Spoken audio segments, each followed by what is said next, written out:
Okay, so this week we're given a problem in which we're told a quadrilateral has diagonals which are equal in length and bisect one another. So that's what's given in the problem. And what we're supposed to show is then that that results in a quadrilateral that's a rectangle. So in other words, that having diagonals that are equal in length and bisect one another is synonymous with saying that we have a rectangle.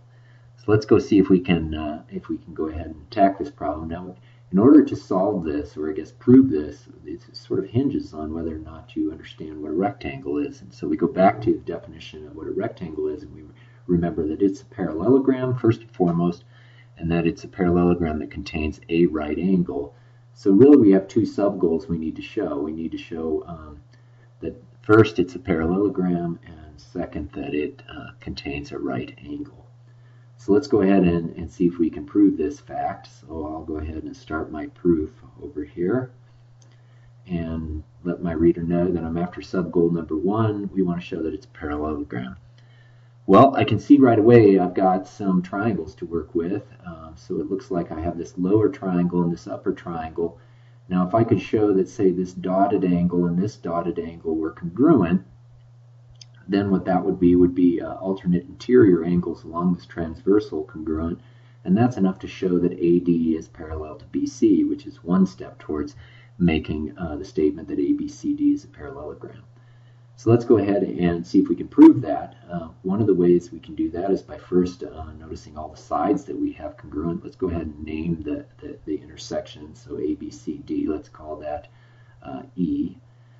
So if that's point E, then I also notice that I have two angles there. Let's call them angle 1 and 2, and those two angles are going to have to be congruent because they're vertical.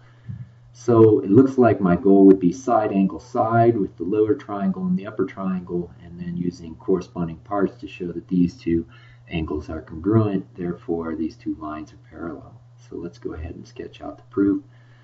So the first thing I'm going to note is that angle 1 is congruent to angle 2 by vertical angles. The second thing I'm going to show is that, let's see, AE and ED are both congruent to, let's go CE and EB. And that's just by given. So therefore we've got triangle, let's see, looks like since I want this angle to be corresponding to that angle, I'm going to start here and go CEB. And let's see, so AED. And that's of course by side angle side. Once I have that statement, then I can go for these two dotted angles. So we'll call it ECB. It's going to be congruent. Let's see, so ECB, so it would have to be EAD. Let's check it, ECB, EAD, yep. And that's of course by our corresponding parts of congruent triangles are congruent. So therefore we can say then that line AD and CB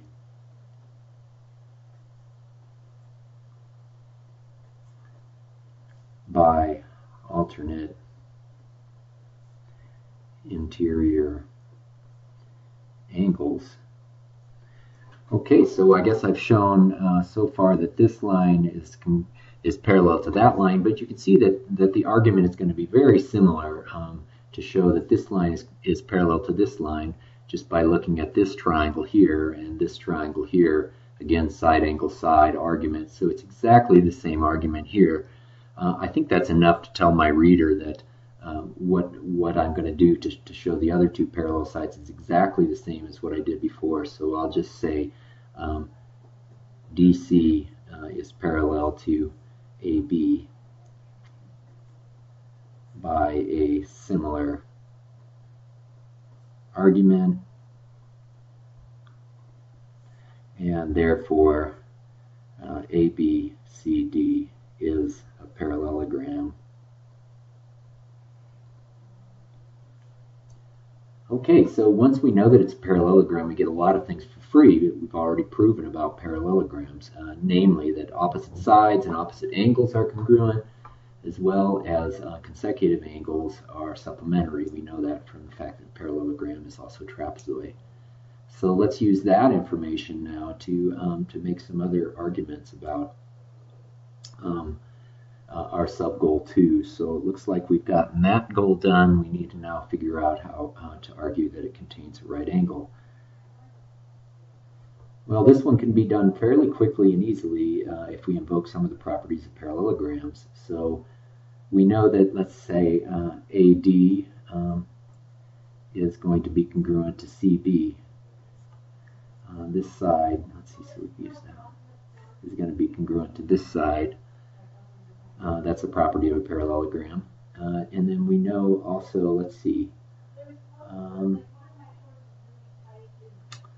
what else do we know? We know that the diagonals are equal in length. So I think what I'm going to go for is I'm going to try to show that this triangle here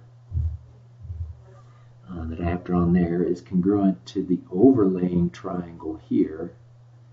If I can show that those two triangles are congruent, then these two angles will be congruent. If these two angles are congruent and they're consecutive in a parallelogram, then they're supplementary and would have to be equal to 90. Okay, so what do we have so far? We've got this side and this side being congruent. AB is shared. So let's see, AB is congruent to AB.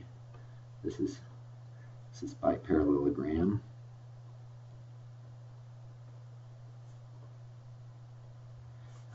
And this is by what we call reflexivity. And then we know that the diagonals are congruent to one another because that's what's given in the problem. So we can say DB and CA are also congruent. That's by given. So therefore, triangle, let's see, let's get it right, CAB is going to be congruent to, let's see, DBA. And here we have side-side-side congruence.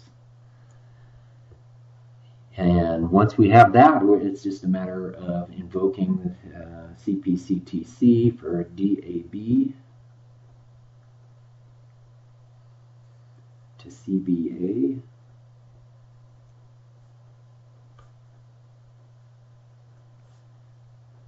But these two angles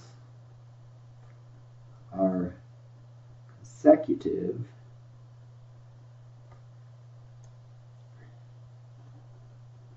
and therefore supplementary.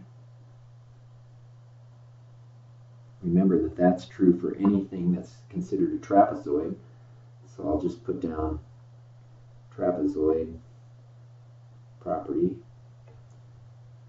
So if they're consecutive and supplementary and they, if they're supplementary and congruent, then that means that they would have to both be 90.